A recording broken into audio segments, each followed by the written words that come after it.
Antes, então, pessoal, de dar início à aula propriamente dita, eu gosto sempre de deixar aqui os agradecimentos, né, aos professores que disponibilizam seus materiais na internet. Então, eu deixei aqui para o professor Marco Lima, para a professora Bárbara Escola Rodrigues. E aqui também para alguns exercícios que eu encontrei, né, sobre forças intermoleculares na internet e eu não descobri de quem que era especificamente, então deixo aqui meu agradecimento também. Bom, a gente sabe que tem muita coisa interessante na natureza que a gente gostaria de compreender. E muitas delas a gente consegue compreender utilizando a ideia de forças intermoleculares. Né? Por exemplo, a bolha de sabão, como que um líquido sobe em um tubo, que a gente chama isso então de capilaridade, né? Como que um líquido passa de um frasco para o outro, né? A gente também chama isso de capilaridade. Né? Como, né, que os insetos conseguem andar em cima da água, conseguem ficar em cima da água, isso é muito curioso, né? E como a lagartixa consegue ficar presa na parede? Como que ela consegue andar de ponta cabeça? A gente fica enlouquecido para entender essas coisas, né? E essas explicações, né, elas vêm das forças intermoleculares, pessoal. Essas forças regem a natureza de uma maneira tão maravilhosa, né, que cada característica individual do ser humano ela é responsável, então, por forças intermoleculares também, né? Então, a gente tem aqui o exemplo, né, de um fragmento de DNA, né?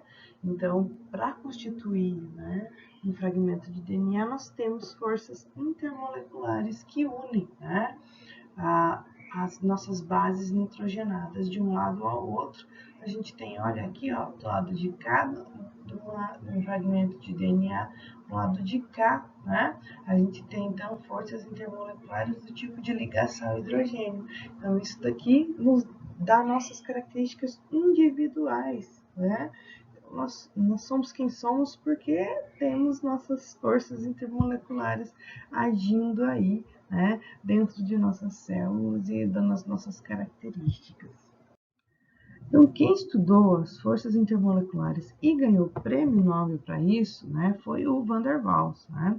Esse físico holandês, ele estudou então as forças que unem molécula a molécula, né? Diferente do que a gente fala, né, a respeito de ligação de átomo a átomo, ele estudou o que une molécula a molécula. De maneira resumida, as forças intermoleculares elas vão se dividir em dipolo-dipolo, a gente vai chamar de forças de Kilson. Tá? Elas existem entre moléculas polares, aqui tem um exemplo, entre o HCl e o HCl, entre o etanol e o etanol. Né? Aqui a gente vai ter então a força dipolo-dipolo, dipolo permanente, dipolo induzido, que a gente vai chamar de forças de Debye, né? Que elas vão existir entre moléculas apolares e polares. Tá? Então, como, por exemplo, eu coloco um HCl junto com um NH2, então o que une essas duas moléculas no mesmo espaço. E as forças de dispersão de London, né, que são as forças que unem todos os tipos de moléculas.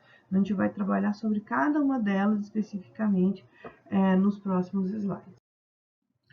Para entender as forças intermoleculares, a gente tem que entender o que é momento de dipolo resultante. Vamos imaginar uma carga positiva, né, no espaço, ou seja, um próton, né, com sua carga positiva. Vamos imaginar um elétron com sua carga negativa. Essas duas espécies, né, elas têm uma distância espacial, né, e essa distância a gente vai chamar de d. O momento de dipolo, então, ele é a carga vezes a distância. Então, o momento de dipolo resultante vai ser a carga vezes a distância de todas as espécies que a gente tem no meio, tá? Então, essa letrinha grega é Mi, né? Essa letra grega aqui, ela representa, então, o momento de dipolo resultante para cada espécie. O momento de dipolo resultante, então, ele vai ter, então, o Mi como um momento de dipolo, né? O Q, que vai ser a carga, e o D, distância entre os dois centros de cargas. Bom, o momento de dipolo, então, ele vai mostrar o fluxo dos elétrons, para onde eles estão caminhando, né? Nesse caso aqui, a gente coloca, né, a seta, então, mostrando que o elétron, ele se desloca em direção ao próton, né, que a carga negativa se desloca em direção à carga positiva. Então, a gente vai convencionar, né, a seta sempre apontando o fluxo dos elétrons, né? Bom, quando a gente tem só duas espécies sendo observadas, né, a gente tem só um fluxo de elétrons. Mas quando a gente tem mais espécies, a gente tem mais fluxos de elétrons. Então, a gente vai usar vetores para mostrar, né, o fluxo dos elétrons. E o fluxo de todos eles vai ser o fluxo resultante, que é o momento de dipolo resultante. Caso um fluxo de elétrons anule o outro fluxo de elétrons, porque é vetorial, né, nós vamos chamar a espécie de uma espécie apolar. Então, quando μr, né, o momento de dipolo resultante for igual a zero, a molécula será apolar. Quando o fluxo, né, de elétrons não for neutralizado, então quando o valor de μ for diferente de zero, nós vamos chamar essa espécie de polar.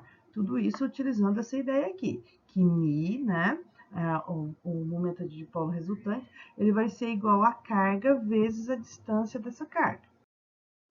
Então, o momento de dipolo para uma molécula, como, né, o gás carbônico, né, o dióxido de carbono, né, nós vamos ter o seguinte: o carbono é a espécie, né, com menor eletronegatividade, e o oxigênio a espécie com maior eletronegatividade.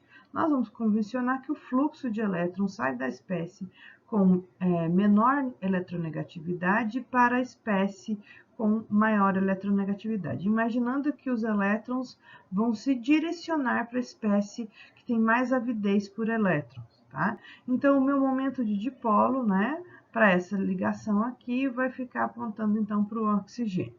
Já vi em alguns livros o sentido oposto, tá, pessoal? Mas é comum que a gente da química faça esse uso aqui, olha, da espécie menos eletronegativa para a espécie mais eletronegativa, para a espécie mais eletronegativa. E aqui, né, para esse caso de K, então também do carbono para o oxigênio, o sentido. Então, o que a gente vê? Quando eu pego esse valor menos esse valor, essas duas setas aqui vão se anular. Então, o momento de dipolo resultante aqui é o μ1, né, menos o μ2, que vai dar um valor igual a zero. Então, por isso, essa molécula aqui, ela vai ser, então, uma espécie apolar. Para o dióxido de carbono, a gente enxerga com uma certa facilidade, né? Já para o carbonato, a gente tem que imaginar, né, que há uma soma, né, dos momentos de dipolo de maneira vetorial, né, onde um dos momentos de dipolo, quando é somado com outro momento de dipolo, vai gerar um dipolo resultante, e o dipolo resultante vai anular, né, o outro momento de dipolo aqui que a gente está colocando. Então, vamos dar uma olhadinha como é que fica isso na parte vetorial aqui para o carbonato. Então, se a gente observar aqui, do lado de cá é o momento de dipolo, ligando um carbono a um oxigênio. Para o lado de cá é outro dipolo, né, de outro carbono para outro oxigênio. Então, eu faço, né, a projeção desse vetor para o lado de cá aqui, e a projeção desse vetor para o lado de cá. Então, eu tenho aqui no meio o momento de dipolo resultante, né, de μ1 com μ2, tá? E tenho, então, um valor aqui, e esse valor vai ser exatamente, né, o momento de dipolo que está apontando de um outro carbono para outro oxigênio. Então, veja, a gente tem duas espécies que estão, então, se unindo, né, dando um momento de dipolo resultante, que anula o momento de dipolo da terceira espécie. Tá? Então, nós temos aqui, né, um momento de dipolo resultante igual a zero. Então, o carbonato também sendo um íon, então, apolar, o que justifica bastante da sua solubilidade. As forças intermoleculares, né, elas é que mantêm, né, os compostos no seu respectivo, na sua respectiva forma, né, física. Tá? Então, a gente tem aqui, né, a representação de um sólido dentro de um frasco, né? A mesma quantidade de matéria, por exemplo, na forma líquida, ocuparia, né, um espaço diferenciado, né? E a mesma espécie na forma gasosa ocuparia um outro espaço. Porque o que a gente vê é que as forças intermoleculares vão ser responsáveis, né, pela forma física dos compostos. Tá? Então, as forças de coesão, as forças que mantêm um sólido unido, né, que mantêm um líquido unido e que mantêm um gás disperso, são forças, né, de atração, né, forças intermoleculares entre as moléculas. Aonde é que a força intermolecular é maior? É no sólido. Né? Então, a força de coesão ela vai ser maior, né, para o estado sólido do que para o estado gasoso. Ok? Então, sair do estado sólido por meio de fusão e entrar no estado líquido, sair do estado líquido por meio de, né, de ebulição e se vaporizar, né, para formar um gás e fazer o sentido contrário por meio de condensação e solidificação, mexer, né, nas forças de coesão da matéria. Né? Então, mudar então, a intensidade das forças intermoleculares que estão unindo cada uma das espécies. Então, a gente espera forças intermoleculares maiores para os compostos no estado sólido do que no estado gasoso. Uma coisa que tem que ficar bem clara, pessoal, é que as forças intermoleculares são mais fracas do que as forças de ligação. Tá? Forças que unem, né? O que a gente chama de uma ligação iônica, né? Uma interação entre íons. E o que une, né? Um elemento ao outro por meio de compartilhamento de elétrons, essas forças são mais fracas do que as forças de ligação das moléculas, ok? Então, quando a gente está falando de gasto energético, a gente gasta menos energia para vaporizar ou para fundir um líquido, né, do que a gente gasta em energia para quebrar uma ligação covalente, por exemplo, ok? Então, a força, né, que une, né, um sólido, né, ela é inferior à força que une as moléculas que formam esse sólido. Então, quando a gente está imaginando a água, né, no estado líquido, ou então na forma de gelo, a gente imagina, né, que os átomos de oxigênio estão unidos aos átomos de hidrogênio e que existe uma força, né, que une oxigênio a hidrogênio, que une hidrogênio ao oxigênio da outra molécula, tá? Então, essas são as forças intermoleculares, as forças entre moléculas. E essas forças são bem mais fracas do que as forças de ligação covalente que estão unindo o átomo de oxigênio ao hidrogênio. Né? A força que une uma molécula de água a outra molécula de água, a força intermolecular, tá? Entre moléculas, tá? Ela é inferior à força intramolecular, que é dentro da molécula, ok? Mas as forças intermoleculares, né, assim como essa força que une, né, o oxigênio de uma molécula de água ao hidrogênio da outra molécula de água, né, ela é uma força, né, mais forte do que as forças normalmente entre oxigênio e hidrogênio, entre outros tipos de molécula. Então, a força entre o hidrogênio e o oxigênio é um pouco superior à força intermolecular de outros tipos de molécula, tá? E ela é que permite a vida na Terra, ela que permite, então, que exista água no estado líquido e que aumente, então, o ponto de fusão das moléculas de água. Então, são as forças intermoleculares que permitem, né, o maior ponto de fusão da água em relação a outros tipos de ligação entre hidrogênio, né, e outros átomos de outras moléculas.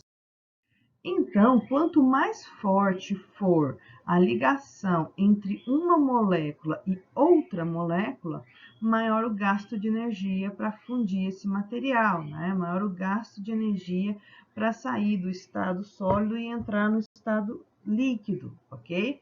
Então, quanto mais forte for as forças intermoleculares, né, maior o gasto para romper essas ligações entre as moléculas, né? E isso vai definir, então, né, como vai ser a passagem do estado sólido para o estado líquido, né, de cada um dos tipos de molécula.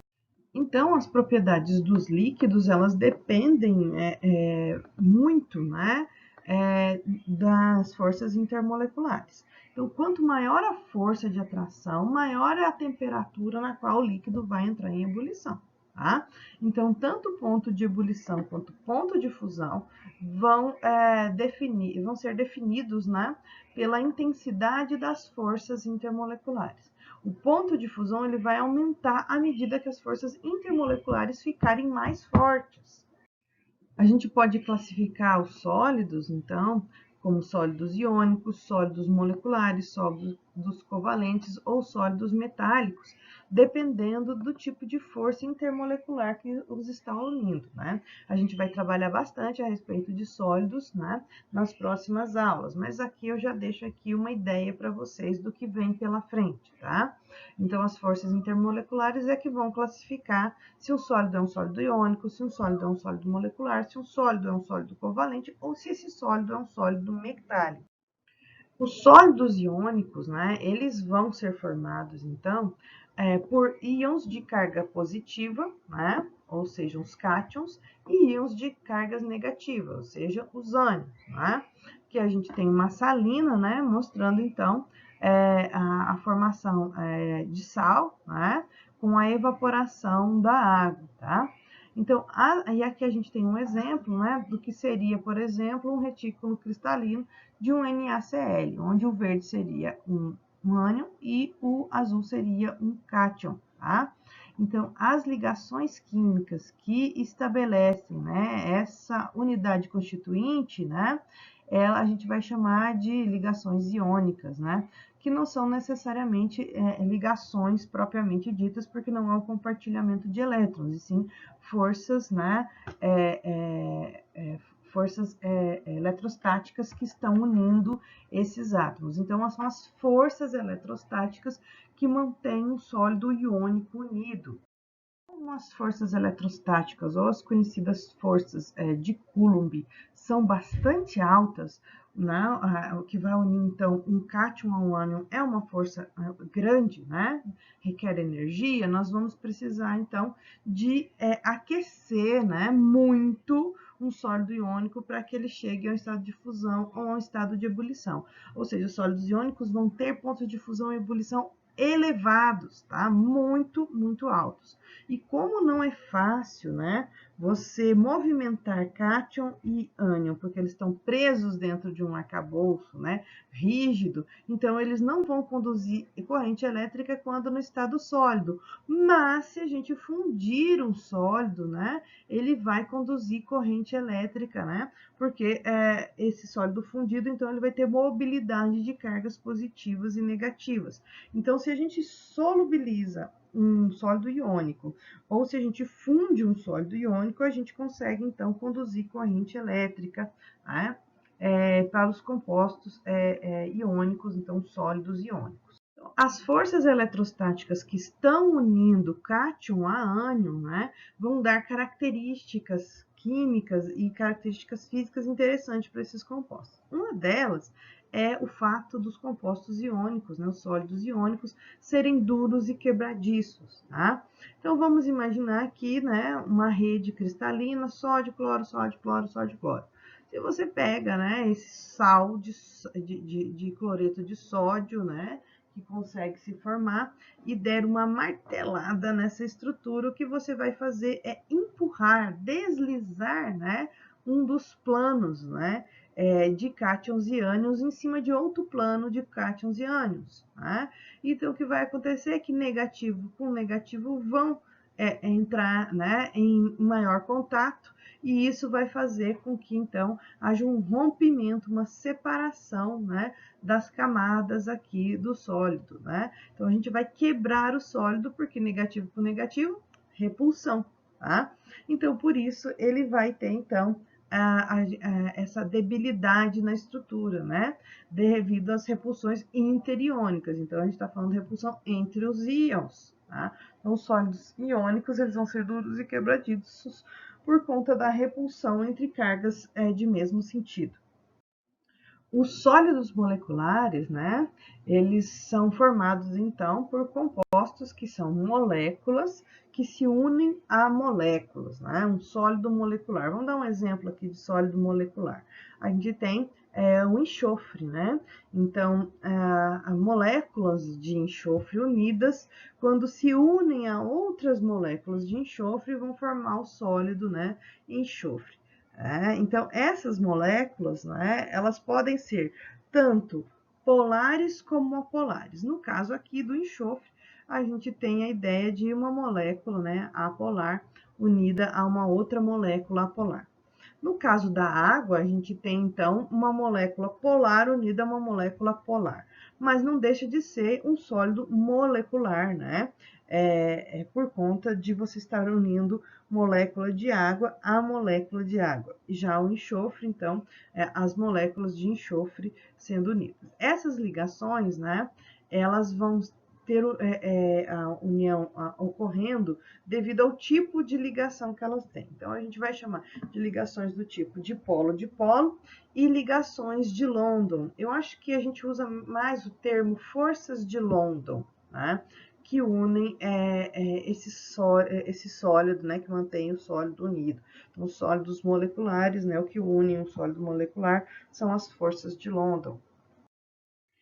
No exemplo da água, né, nós temos que um lado da molécula de água, né, tem mais avidez por elétrons, né, do que o outro lado da molécula de água, que é o hidrogênio. Então, nós podemos definir isso aqui como um delta, né, que um lado da molécula é mais negativo que o outro lado da molécula. Então, o delta negativo fica em cima do oxigênio, que é mais eletronegativo, então ele tem um delta negativo aqui em cima dele. Então, esse símbolo aqui mostra uma carga parcial, né, negativa, um fluxo de elétrons maior em cima do oxigênio do que em cima do hidrogênio. Então, o próton, o hidrogênio, ele vai receber esse delta aqui positivo. Então, toda molécula de água tem um lado que é positivo e um lado que é negativo, tá? Essas moléculas são polares, né? Então, cada uma dessas moléculas aqui tem um momento de dipolo resultante diferente de zero, cada uma delas, né? Então, a gente fala que as ligações estão acontecendo entre os dipolos positivo, né, de uma molécula de água com o dipolo negativo de outra molécula de água. Então, a força intermolecular está entre, né, o hidrogênio de uma molécula de água com o oxigênio da outra molécula de água. Né? O mesmo vai acontecer em toda a extensão, né, da água. Tá? Então, a gente tem um momento de dipolo, né, resultante aqui, né, para a água, né? E esse momento de dipolo, né, vai apontar para o fluxo mais negativo, e esse momento de dipolo resultante negativo, então, vai ser atraído pela parte positiva da molécula, da outra molécula de. As ligações de polo, elas são diferentes entre molécula de água e molécula de água, e entre uma molécula de água, né, e uma molécula, por exemplo, de ácido sulfídrico. Tá? A característica da força que une, né, o lado positivo da molécula de água com o enxofre é diferente a natureza dessa força da força que une o lado positivo da molécula de água a outro oxigênio de outra molécula de água. Então, a força intermolecular entre hidrogênio e enxofre é diferente do que a força entre o oxigênio da molécula de água e o hidrogênio da outra molécula de água. Tá? Essa força entre enxofre e oxigênio é uma ligação caracteristicamente de polo. Já a força que une hidrogênio a oxigênio da outra molécula, a gente vai chamar de ligação hidrogênio, ou a famosa, né, antiga ligação de ponte de hidrogênio, que a gente não usa mais esse termo. A natureza, então, da ligação entre o enxofre e o hidrogênio da água e a natureza entre o oxigênio e o hidrogênio da água são diferentes. Essa ligação nós chamamos de ligação hidrogênio propriamente dita. Essa ligação a gente não chama de ligação hidrogênio, a gente chama de ligação de polo, ok? Então elas são diferentes. Em ligar hidrogênio a oxigênio, né? Ele é um caso particular da ligação do tipo de polo. Então, as ligações que nós chamamos de ligação do tipo hidrogênio, ligação de hidrogênio, ela acontece apenas com átomos muito pequenos e eletronegativos. Então, ela só vai acontecer com quem tiver no segundo período da tabela periódica, tá? E nem todos, tá? Eles têm que ser os mais eletronegativos. Então, quem são os mais eletronegativos? O flúor, o oxigênio e o nitrogênio. Então, a gente fala o FON, né? Então, só apenas esses 3 átomos conseguem fazer ligação do tipo hidrogênio, que são ligações mais fortes do que as ligações do tipo dipolo, tá? Então, vocês têm que lembrar desses 3 átomos aqui. Flúor, oxigênio e nitrogênio, apenas esses 3 átomos, que são bastante pequenos e que têm eletronegatividade alta, conseguem fazer ligação do tipo hidrogênio, né? Então, ligar-se ao átomo de hidrogênio com uma força maior, né, do que o átomo de hidrogênio ligado a qualquer outro átomo da tabela periódica. As ligações hidrogênio, então, elas são ligações mais fortes, né, do que as ligações do tipo dipolo, né? Então, são forças intermoleculares maiores, né, que unem um átomo de oxigênio ao hidrogênio, um átomo de oxigênio a um flúor e um átomo de oxigênio, um átomo de nitrogênio a um hidrogênio. Nitrogênio, hidrogênio, flúor, hidrogênio e oxigênio, hidrogênio são forças intermoleculares mais fortes do que com qualquer outro elemento da tabela periódica.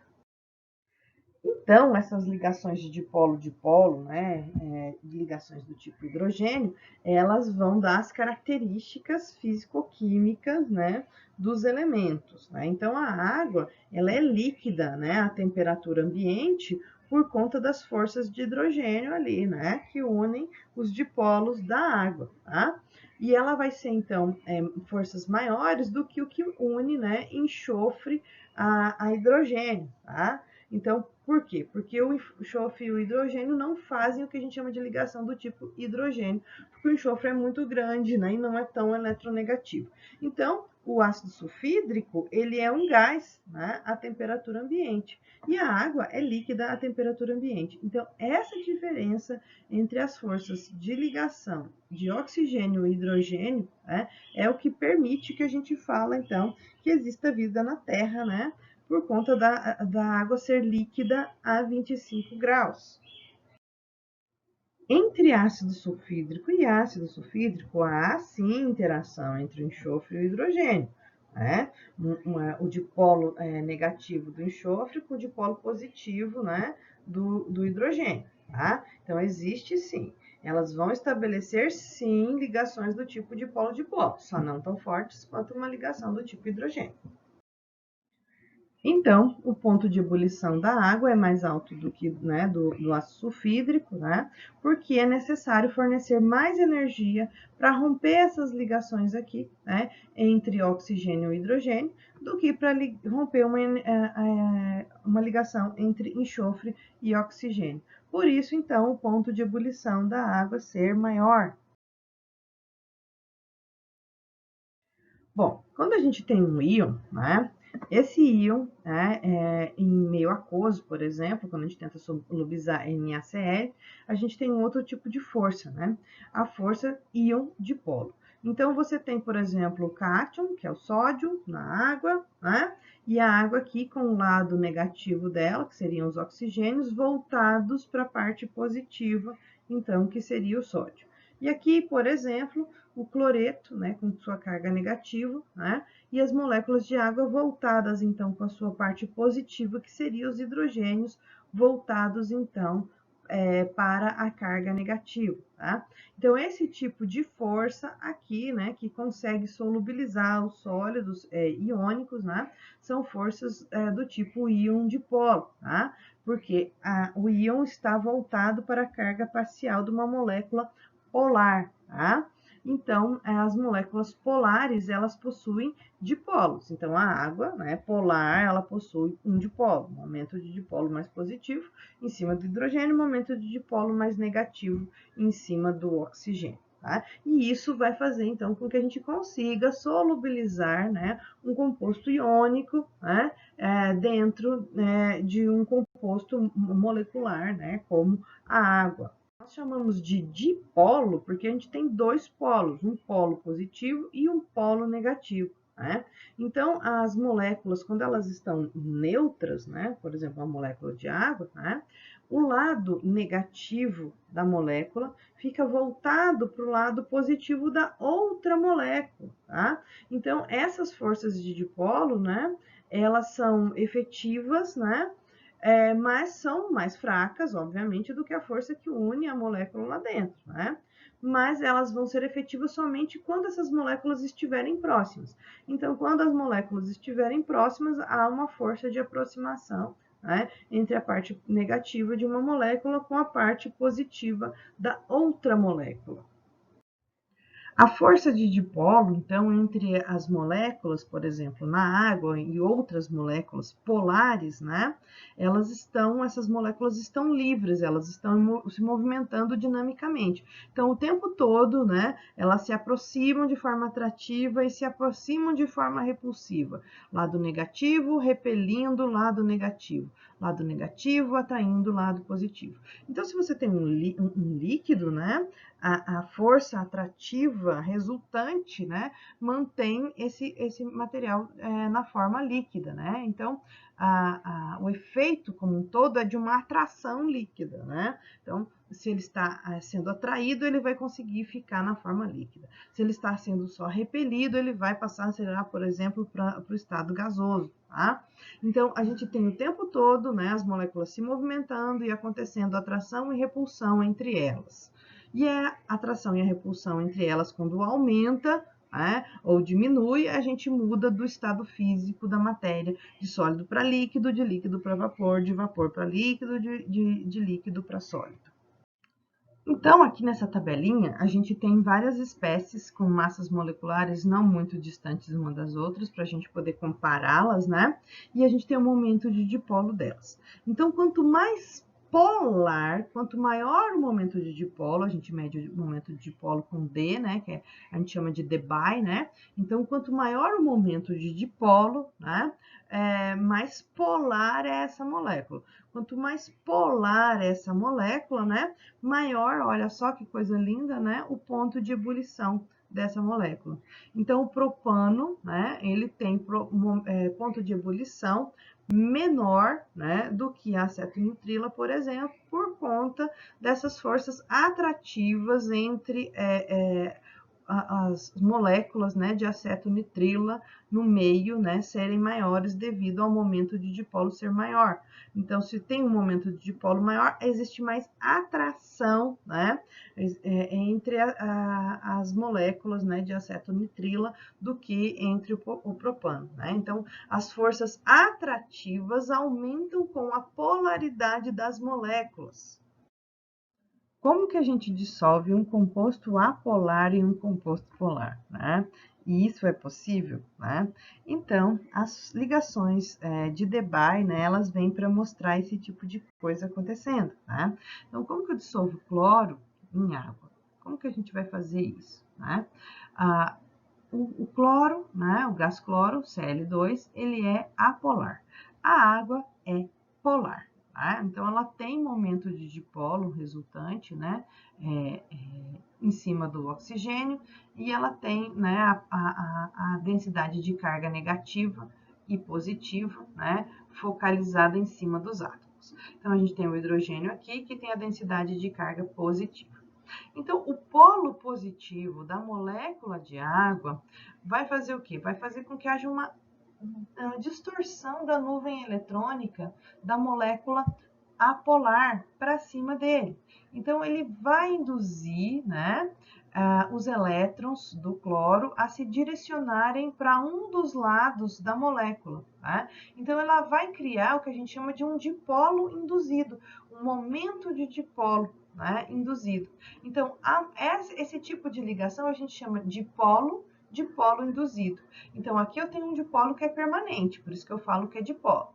E aqui eu não tenho dipolo, mas eu vou induzir um dipolo nessa molécula, eu vou distorcer essa nuvem eletrônica para cima do hidrogênio. Né? Então, vai acontecer essa deformação e vai surgir, então, um momento de dipolo induzido. Então, eu vou ter uma densidade de carga, né, acontecendo, né? Vai ter uma densidade de carga do lado de cá, né? Os elétrons vão tentar se direcionar para cá, né? E vão ter uma densidade de carga positiva para o lado de cá, né? Por conta dessa atração entre, né, o polo positivo da molécula polar e a molécula apolar, que não tem momento de dipolo. Então, a gente vai criar um momento de dipolo, né? Para essa molécula apolar, né? Que a gente está falando aqui. As ligações, então, de Debye, elas podem ser, né, exemplificadas, né, aqui pelo dipolo, né, dipolo 1. Então, por exemplo, uma molécula de água que tem o seu lado positivo e tem o seu lado negativo. Né? Então, o lado negativo da molécula pode induzir um dipolo positivo na molécula polar. E o contrário também, tá? Então, a molécula, elas vão ficar ligadas, né, por meio, né, de um dipolo permanente e um dipolo induzido. Então, a molécula número 1, né, que tem um dipolo 1, vai induzir um dipolo na segunda molécula, tá? Então, a gente vai ter, então, um dipolo induzido. Então, dipolo induzido é entre uma molécula polar e uma molécula apolar. E agora a gente vê as forças de London, né? Essas ligações de London aqui, né? Então, se você tem, então, uma molécula que está com um dipolo induzido, né? Então, a gente chama de um dipolo instantâneo. Essa molécula, então, ela vai induzir o dipolo numa outra molécula, numa molécula apolar. O que vai acontecer é que você vai gerar, então, uma nova molécula com dipolo induzido, que vai induzir uma outra molécula. Então, isso vai ser transportado para toda a vizinhança, né? Então, vai gerar forças atrativas entre as moléculas. Então, por isso que a gente consegue moléculas apolares no estado líquido, por exemplo, no estado sólido, né? Porque você vai ter, então, não só forças, né, de repulsão, mas também forças atrativas por conta desse dipolo induzido. Então, uma molécula induz dipolo na outra molécula, que induz na outra, que induz na outra, que induz na outra, então gera forças atrativas. Então, essa polarização total aí vai gerar forças atrativas nas moléculas, e isso a gente vai chamar, então, agora de ligações de London, ou de forças de London. Eu acho que é mais bonito a gente falar forças de London. As forças de London, então, elas vão acontecer nas moléculas apolares, né? Aqui nesse caso, né? Ela vai ser uma distorção, né, da nuvem eletrônica. Ela antes se distribuía de forma esférica em volta do núcleo. Uma vez que ela é polarizada, né, o movimento dos elétrons vai causar, então, o que a gente chama de dipolo instantâneo. Tá? Então, uma molécula que não tinha polo, ela passa a ter, então a gente chama isso de dipolo instantâneo. Não é um dipolo permanente, dipolo induzido ou dipolo instantâneo, ok? Bom, e se não há uma molécula para induzir o dipolo, como que existem, então, gases apolares liquefeitos? Como que a gente consegue esse tipo de coisa acontecendo? Se algo está liquefeito, quer dizer que existe algum tipo de força atrativa entre essas moléculas, tá? Então, não pode haver forças de dipolo entre os átomos e moléculas apolares, mas os gases apolares podem ser liquefeitos. Então, essas forças, né, as forças de dispersão de London, Kew-London, né, apresentou em 1930, ela mostra que existe um movimento dos elétrons dentro de um átomo ou de uma molécula que pode criar um momento de dipolo instantâneo, tá? Então, a molécula apolar, né, entre uma molécula apolar e outra, haver uma força atrativa por conta da movimentação dos elétrons dentro da molécula. Para que esse dipolo instantâneo que acontece, né, criar então um dipolo induzido, né, em outra molécula, né, nesse momento de dipolo instantâneo, que acontece em um determinado momento, que induz um dipolo numa molécula polar, né, precisa de algumas condições, tá? Vai depender do número de elétrons, né, vai depender do tamanho da molécula e da forma da molécula, tá? Para que isso daqui possa acontecer. As forças de dispersão de London, então, elas só vão acontecer, né, de forma significativa quando os átomos estiverem próximos, né? Um exemplo interessante é o hélio, né, na forma líquida. Como é que a gente consegue uma molécula tão apolar, né, um átomo tão apolar formar, então, um composto no estado líquido? Então, se a gente observar aqui, né, a gente tem um átomo de hélio e aqui a gente tem outro átomo de hélio. O que está acontecendo aqui é que em um dado momento em que os elétrons do hélio estão circulando em torno do núcleo, esse núcleo fica desprotegido aqui, né, suas cargas positivas, e sentem então atração pelo átomo de hélio que está ali próximo, né, por meio dos elétrons desse outro átomo de hélio. Então, o núcleo do átomo de hélio atrai os elétrons da nuvem eletrônica de outro átomo de hélio.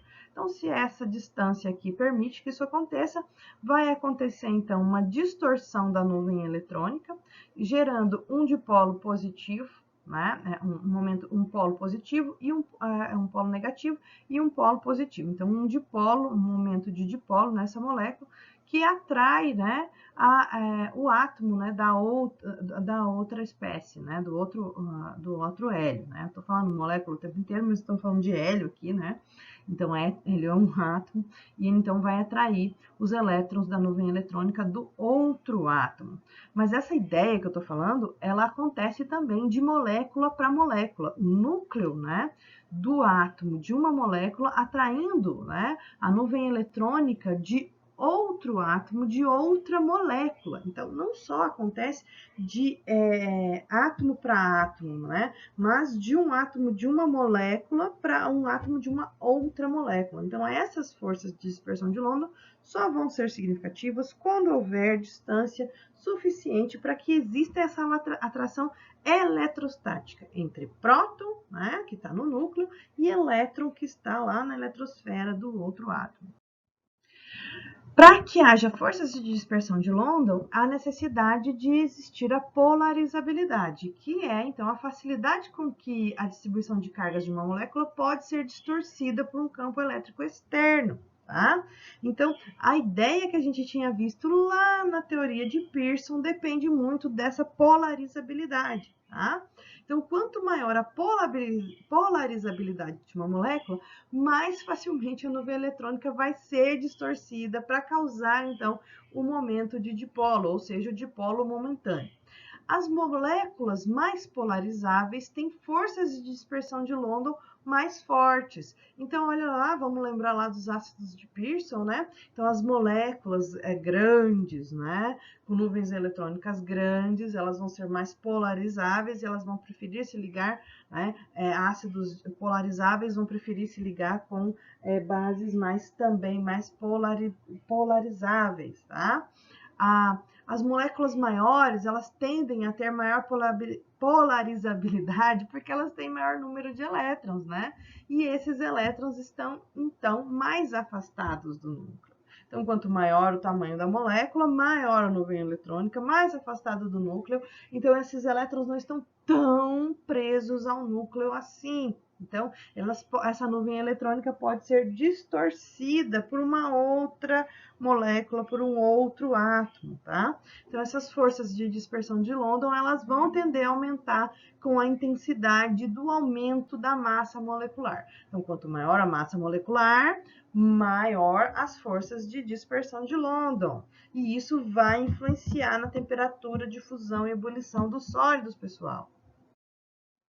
essas forças de London vão conseguir, então, né, explicar, né, como que a gente tem o flúor, né, que é um halogênio, no estado gasoso, cloreto, né, estado gasoso, o bromo no estado líquido e o iodo no estado sólido, né? Então a gente vê que o flúor é pequeno, compacto, pouco polarizável, então as forças de London nele são fracas. Já o iodo ele é grande, né? Bastante polarizável, então as forças de London vão atuar mais no átomo de iodo, né? Fazendo então com que a nuvem eletrônica do iodo se distorça mais, né? Então vai aumentar a temperatura, né? De fusão e de ebulição desses compostos. Olha que coisa mais linda que são as forças, né? De London. E é muito importante vocês entenderem as forças de London, porque todas as moléculas orgânicas que vocês vão estudar, né, daqui para frente, né, nas disciplinas de orgânica, dependem muito dessas forças, né? Então, até em que estado, né, da matéria, se é sólido, líquido ou gasoso, a gente vai estar, né, as moléculas vão estar, depende dessas forças de London. Vamos dar um exemplo nessas duas moléculas orgânicas aqui. Todas elas têm 5 carbonos. O N-pentano, que é uma cadeia carbônica linear, né? E o neopentano, que é uma cadeia carbônica ramificada. Então, as duas cadeias têm 5 carbonos, né? E por que que uma tem ponto de fusão e ponto de ebulição diferente da outra, né? O ponto de ebulição do neopentano é 282 Kelvin, tá? Já o do N-pentano dá 308 Kelvin. Por que que o N-pentano tem, então, né, mesmo, sabendo que tem a mesma massa, né, que o neopentano, né, mesma quantidade de carbono, mesma quantidade de hidrogênio, mas por que que um tem maior ponto de fusão e maior ponto de ebulição que o outro? Por conta da forma com que essas nuvens eletrônicas estão espalhadas em cima dos átomos. No neopentano, a nuvem eletrônica ela está mais espalhada em cima de todos os átomos. Então, há possibilidade que os núcleos, né, do neopentano da outra molécula consigam atrair, distorcer a nuvem eletrônica de uma outra molécula de neopentano. A nuvem eletrônica da outra molécula de neopentano vai sentir mais atração por uma molécula que está aqui com os seus átomos mais expostos do que numa molécula mais compacta como o neopentano. Tá? Então, a gente vai estimar que essas forças de dispersão de London elas vão ser responsáveis por mais de 80% da atração total entre as moléculas, principalmente no que a gente está falando de molécula orgânica, né? Então, a gente está falando de moléculas apolares que a gente não esperaria que elas se atraíssem. Então, a gente tem força de atração, né? Entre os núcleos de um neopentano com a nuvem eletrônica do outro neopentano. A mesma coisa acontece, né, com o N-pentano. Então, com o N-pentano acontece essa atração e com o neopentano também. Só que ela vai ser mais eficiente se os núcleos estiverem mais expostos. Aqui a gente tem um carbono que está mais escondidão lá no meio, tá? Então, a gente vai ter ponto de ebulição menor, né, para o neopentano do que para o N-pentano. E isso vai explicar, pessoal, como que a gente tem hidrocarboneto, por exemplo, igual a parafina, que está no estado sólido, né? A gasolina, que está no estado líquido, e o metano, que está no estado gasoso. Tá? Porque as forças atrativas de London vão manter esses compostos mais unidos se eles tiverem mais átomos de carbono, por exemplo, né? Como é o caso das parafinas, que tem um montão de átomos de carbono, então tem um montão de núcleos atraindo as nuvens eletrônicas dos outros átomos. Então a gente vai ter a parafina no estado sólido. Olha que coisa legal, a gente começa a entender, né, todo mundo que está à nossa volta estudando, né, as forças intermoleculares. E muito provavelmente, né, os alunos que trabalham da licenciatura vão ter que conversar sobre isso, né, com os seus alunos lá no ensino médio. Então, a ligação hidrogênio, então, ela é diferenciada, né, dentro de todas as forças de dispersão, né? Então, como o átomo de oxigênio e o átomo de flúor e o átomo de nitrogênio né, são capazes de fazer ligação a hidrogênio, essas forças de dispersão vão ser diferenciadas para eles. Então, o ponto de ebulição para essas espécies vai acabar sendo também diferenciado, vai ser maior para eles, né, do que para moléculas com massas semelhantes. Então, vamos dar uma olhada aqui, por exemplo, a diferença dentro dos grupos, tá? Então, no grupo 2 da tabela periódica, a gente tem aqui ó, oxigênio, tá? Aqui o flúor, o nitrogênio e o carbono. Grupo A, não é grupo, isso aqui não é grupo não, cara. Aqui. Então, as ligações hidrogênio, né, elas vão ser responsáveis, então, pelo alto ponto de ebulição da água, pelo alto calor específico, pelo alto calor de vaporização, né?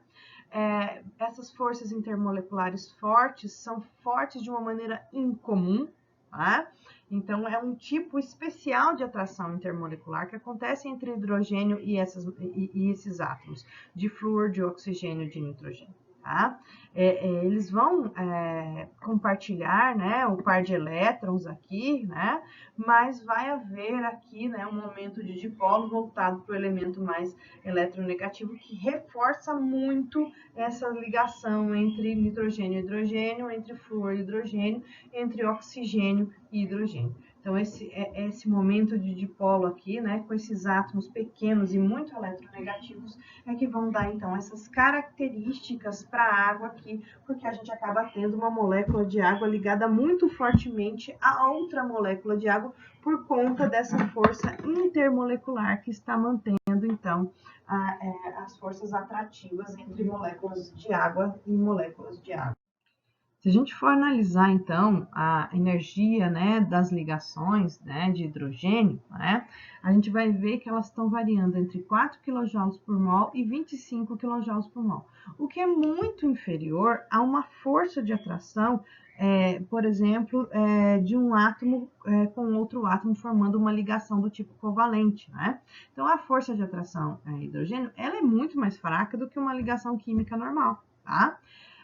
Mas geralmente elas são mais fortes, então, do que uma força de polo e do que uma força de dispersão de London, tá? E isso é muito importante, né, nos sistemas químicos e tem uma importância biológica muito significativa, tá? Por exemplo, para unir cadeias proteicas, né? Para unir, então, os átomos de uma hélice de DNA. Tá? Então, para unir uma base de DNA ao outro lado, né, a outra base nitrogenada, a gente tem forças de ligação hidrogênio acontecendo. Tá? Então, entre o elétron da amônia e o hidrogênio, né, da outra amônia, a gente tem uma força, né, de ligação hidrogênio aqui acontecendo. E ela acontece entre o hidrogênio de uma água e o par de elétrons do hidrogênio de uma outra água, tá? De uma outra molécula de água, acontece entre o hidrogênio de uma amônia e a outra amônia, tá? E acontece entre o hidrogênio de um oxigênio de uma água e uma outra amônia, e entre o hidrogênio do nitrogênio ligado a uma outra molécula de água. Então, são muitas coisas acontecendo ao mesmo tempo, né? Em termos de forças atrativas, então isso consegue estabilizar o nosso organismo, toda a nossa parte biológica, toda a nossa bioquímica depende, então, dessas ligações do tipo hidrogênio. As ligações hidrogênios também vão conseguir explicar, né, por que quando a gente pega uma garrafinha de água, enche de tacujo da garrafa de água até a boca, né, quando você volta lá, a água, olha, vazou de dentro do frasquinho de plástico, arrebentou a garrafa, acabou a cerveja, lambuzou o congelador. Por quê? Né? O que acontece?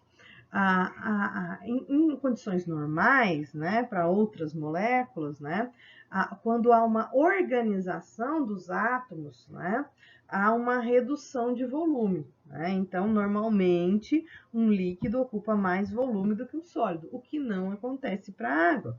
Porque quando as moléculas de água vão se organizando, né, essas forças de ligação hidrogênio vão fazendo com que elas fiquem mais espalhadas. Então, elas vão gastar um espaço em termos de volume muito maior, né, por conta da organização, né?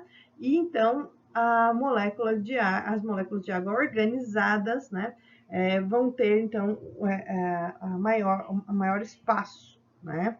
Maior espaço e vão então arrebentar a garrafa, estourar a garrafa, né? Então o líquido ocupando então um volume menor do que o sólido é explicado então pelas forças de hidrogênio, ok, pessoal?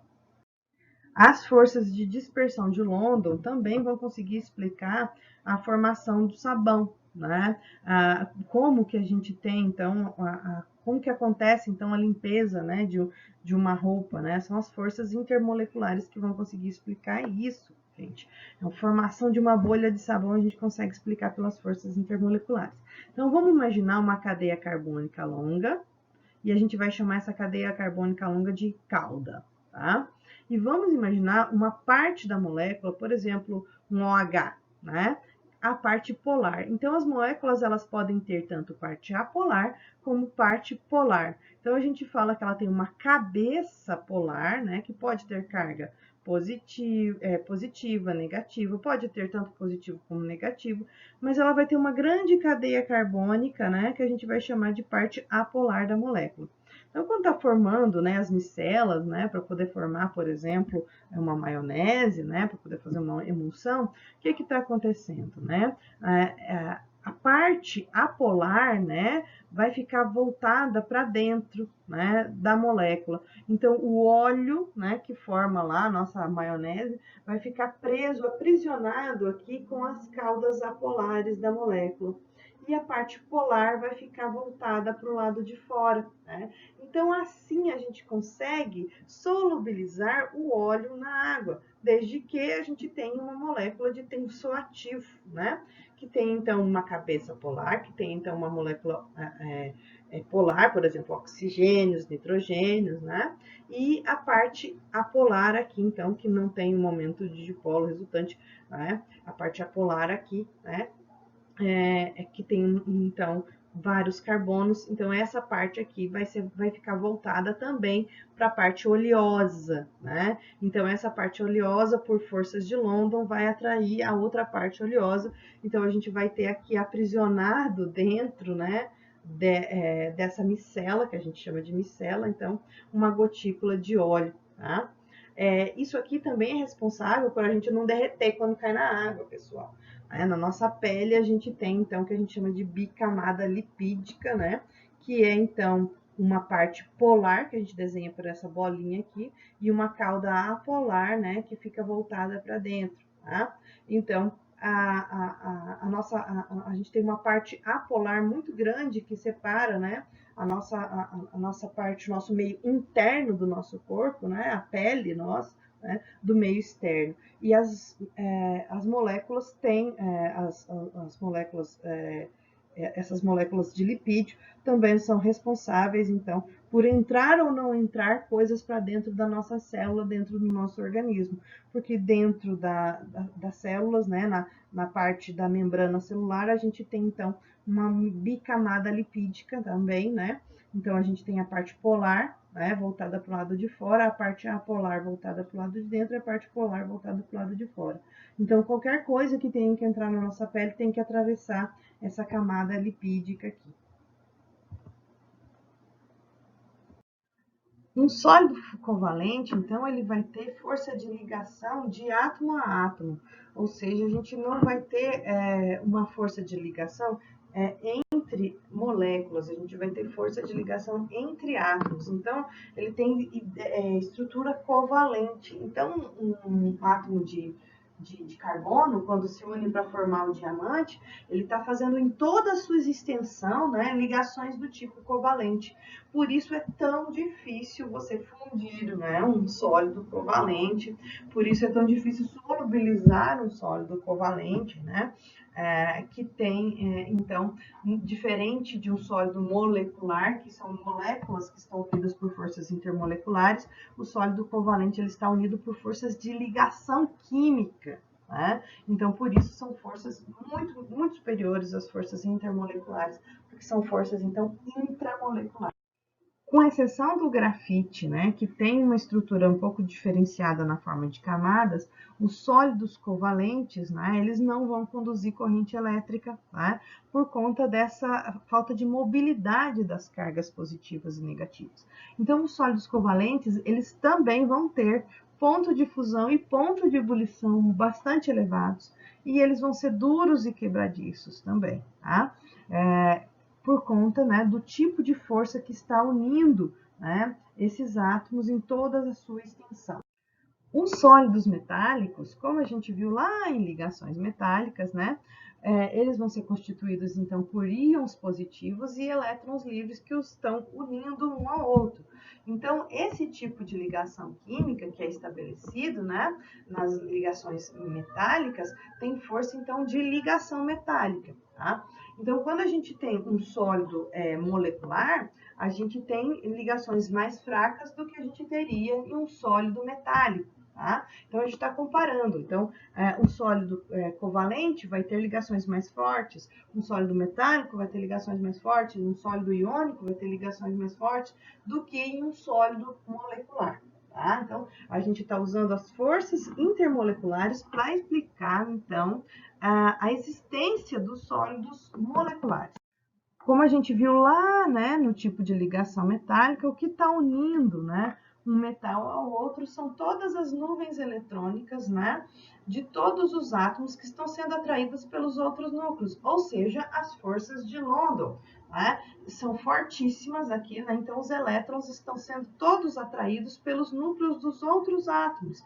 Então, cada íon, né, perde mais um elétron, formando uma nuvem eletrônica que se espalha em todo o retículo. E esses elétrons, eles não estão, então, ligados a um único átomo, eles estão deslocalizados em cima de todo o metal, por conta dessas forças de London extremamente altas aqui, né, nos sólidos metálicos. Então, essas forças de London, elas vão acontecer em todos os tipos de moléculas, em todos os tipos de sólido, só que elas podem estar associadas a mais forças, né? Então, aqui a gente tem forças eletrostáticas que ainda estão atuantes.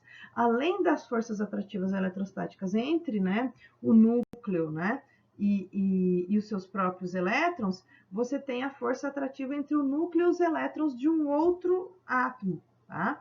Então, esses elétrons são deslocalizados. Então, as forças intermoleculares, elas vão ser, né, da ordem de 15% menos forte que as ligações covalentes e as ligações iônicas, tá? Então, essas forças de atração entre espécies positivas e negativas têm menor energia do que nas ligações, né, covalentes e iônicas. Essas forças de Van der Waals, então, a gente vai separar aqui entre forças de polo, entre força íon-dipolo, força de dispersão de London e forças de ligação hidrogênio. Em termos energéticos, né, nós temos um crescente de energia à medida que aumenta a força de ligação. Então, a menor força aqui é entre dipolo instantâneo e dipolo induzido. E a maior força que a gente tem aqui é entre um íon e um íon. Então, a força atrativa eletrostática entre o íon e o íon vai ser maior do que a força entre um dipolo instantâneo e um dipolo induzido. Tá? Então, a gente vai ter pontos de ebulição, né, e pontos de fusão maiores, né, para os sólidos que tenham interação entre um íon e o íon do que entre um composto que tem um dipolo instantâneo e um dipolo induzido. A gente pode comparar, né, as forças intermoleculares imaginando a composição das estruturas, né? Então, as forças de dispersão, né, as forças de polo-dipolo, né, e as forças das ligações de hidrogênio, tá? Então, as forças de dispersão, elas vão ser encontradas em todas as substâncias, e não importa se ela é polar ou apolar, vai ter em todas, tá? Mas, né, vai ter algumas que só tem esse tipo de força atuante, tá? Então, a intensidade das forças, ela vai aumentar com o aumento da massa da molécula, né, e vai depender também da fórmula. Vamos lembrar do pentano e do neopentano, tá? As forças de polo-dipolo, elas vão ser encontradas, né, nas moléculas polares, e elas também vão ter as forças de dispersão, tá? As ligações de hidrogênio também vão ter forças de dispersão de London, mas ainda vai ter um acréscimo, né, da interação entre o átomo de hidrogênio e o átomo de flúor, oxigênio ou nitrogênio. Então, a gente tem as forças de dispersão mais fracas do que as forças de polo e mais fracas do que a ligação hidrogênio. Então, vamos colocar aqui, ó, daqui para cá, né? A força está aumentando, ok? Vamos comparar forças intermoleculares agora. Então, a gente vai pegar esse fluxograma que tem nos livros aí, até nos livros de ensino médio a gente tem esse fluxograma, está adaptado aqui, né, para vocês. Bom, a gente vai começar pelo início do fluxograma que está do lado de cá. A gente vai fazer algumas perguntinhas, né, para esse conjunto de moléculas que a gente tem aqui. Íons ou moléculas interagindo. Pode ser só íon, pode ser só molécula, qualquer espécie aí. Primeira pergunta, existem íons envolvidos? Se a resposta for sim, a gente vem para o lado de cá. Segunda pergunta, existem moléculas polares e íons presentes? Então tem que ter as duas coisas. Se não tem as duas coisas, se a gente tiver só íon, a gente vai ter então ligações do tipo iônicas, que é o que acontece com a MaCl e com o nitrato de amônia aqui, tá? Aqui a gente vai ter outro exemplo. Então, se existem moléculas e íons, a gente vai ter força entre íon e um dipolo. Então, por exemplo, o KBr em água. Então, os íons do KBr, né? E o dipolo da água. Vamos para o lado de cada pergunta. Né? Não tem íon envolvido. Então, a gente vai ter moléculas polares envolvidas? Essa é a pergunta, tá? Se sim, se tiver molécula polar, a gente vai perguntar: os átomos de hidrogênio estão ligados a nitrogênio, oxigênio ou flúor? Tá? Se a resposta for sim, a gente está falando de sólidos com ligação do tipo hidrogênio, tá? Então, a gente está falando de água, a gente está falando de água líquida ou sólida, a gente está falando de amônia, a gente está falando de ácido fluorídrico, ok? Então, essas moléculas aí, né, estando, então, com ligações do tipo hidrogênio. Bom, a outra força intermolecular, se não houver, então, nitrogênio, oxigênio, flúor interagindo com hidrogênio. Então, a gente só tem forças do tipo dipolo-dipolo, que é o que acontece, então, com o ácido sulfídrico, né? Que é o que acontece, então, com o CH3Cl, né? Por exemplo, formol, né? A gente vai ter, então, esse tipo de coisa acontecendo com essas moléculas. Bom, existem moléculas polares envolvidas? Se a resposta for não, vai ter apenas forças de London, né, do tipo de polo induzido. Então, a gente tem um exemplo, por exemplo, o argônio líquido, o hélio líquido, o iodo sólido, a parafina, né? Então, a gente vai ter apenas forças intermoleculares acontecendo aí. E qual é mais forte, qual é mais fraca? Daqui para cá, ok?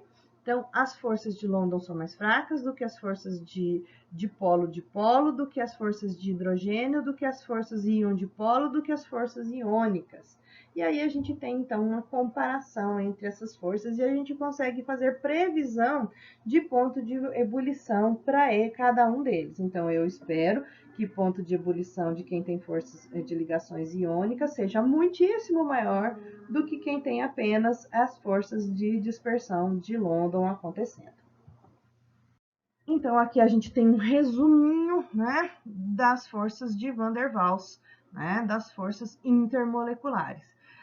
As forças que unem dipolo a dipolo, as forças de Kilson, as forças de Debye e as forças de London são todas forças de Van der Waals, né?